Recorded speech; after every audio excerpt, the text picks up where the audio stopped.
ना इश्क ने समझा है, ना हुस्न ने जाना है, हम खाक नशीनों की ठोकर पे ज़माना है।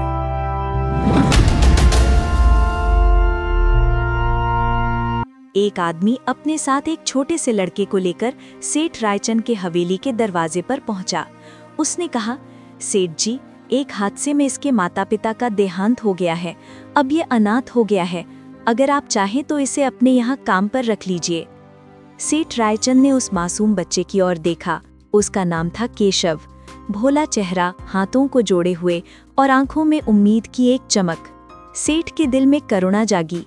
उन्होंने उसके सिर पर हाथ रखा और कहा, अब से ये बच्चा यहीं रहेगा, हमारे घर का हिस्सा बनकर।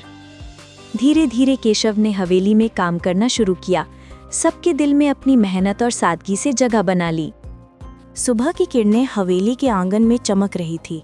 केशव झाड़ू लगाते हुए मुस्कुरा रहा था।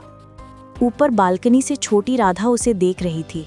उसकी आंखों में जिज्ञासा थी और चेहरे पर मुस्कान। सेठ रायचंद ने केशव की ईमानदारी देखकर कहा, बेटा, अब तुम पढ़ाई भी कर सकते हो। केशव पढ़ने बैठा और जल्द ही सबको अपनी होशियारी से चौंका दिया।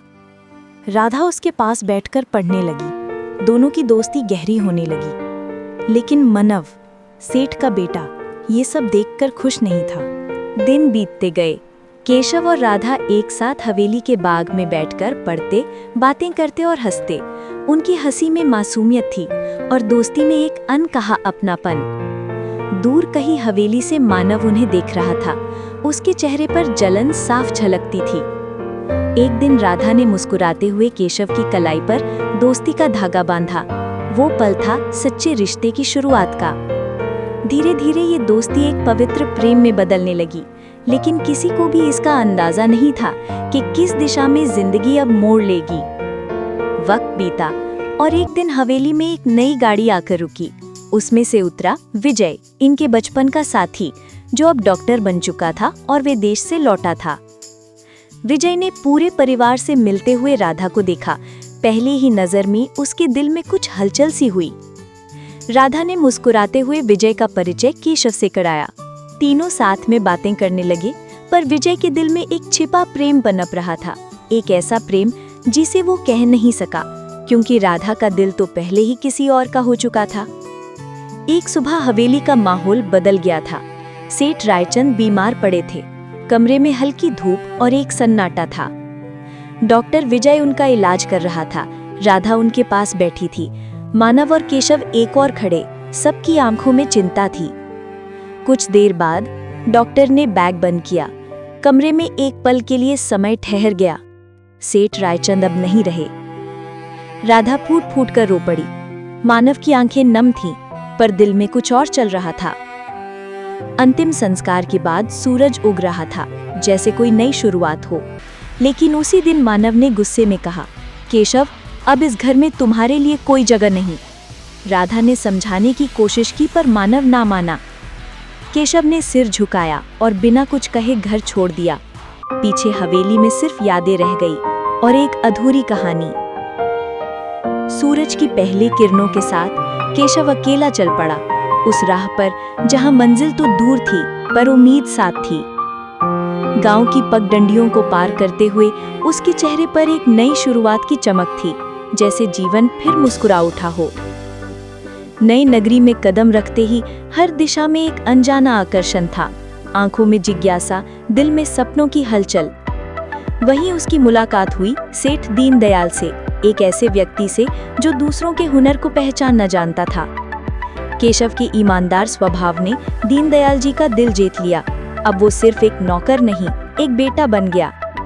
समय बदला और वही केशव अब अपने गुरु दीनदयाल जी के साथ खड़ा था, एक सफल व्यापारी के रूप में। सपने हकीकत बन चुके थे और संघर्ष की राह अब सफलता की मिसाल बन गई थी। दूसरी ओर मानव का जीवन अंधेरे की ओर बढ़ रहा था। शराब, जुए और अहंकार ने उसके चमकती दुनिया को धीरे धीरे जला दिया। हर बाजी हारने के साथ वो खुद से भी हारता गया। दोस्त साथ छोड़ते गए और कमरे की रोशनी भी धुंधली पड़ गई। कर्ज के कागज फर्श पर बिखरे थे और मानव सिर पकड़कर बैठा था, जैसे सब कुछ खो चुका हो। वक्त आया जब उसके घर की नीलामी होने लगी। भीड़ जमा थी और खिड़की पर खड़ी राधा की आंखों में बस बेबसी थी। तभी भीड़ में से कोई आगे बढ़ा। वो था केशव।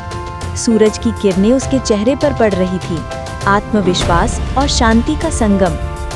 केशव ने बोली लगाई। सब हैरान थे, पर राधा की आंखों में आंसू और मुस्कान दोनों थे। विजय ने ये सब देखा और पहली बार उसके होंठों पर एक सच्ची मुस्कान थी, समझ का, त्याग का प्रतीक। मानव अपने गुस्से और नशे में खोया गया। बोतलें तोड़ी, चीखा, चिल्लाया, पर अब उसके शब्दों में बस दर्द था। और फिर आग लग गई, हवेली जल उठी। लोग दौड़े, पर मानव उस आग में अपने अतीत के साथ जल गया, बिना किसी को दोष दिए। सुबह हुई। नदी किनारे राधा और केशव आमने सामने थे। आंखों में नमी थी, पर अब वो आंसू खुशी के थे। विजय पास आया, मुस्कुराते हुए दोनों को आशीर्वाद दिया। कहानी ने अपना सही अंत पा लिया था। कुछ दिन बाद राधा और केशव ने सेठ दीनदयाल जी के चरणों में सिर झुकाया। आशीर्वाद मिला और उनके जीवन का नया अध्याय शुरू हुआ, जहां प्रेम, सच्चाई और त्याग की जीत हुई।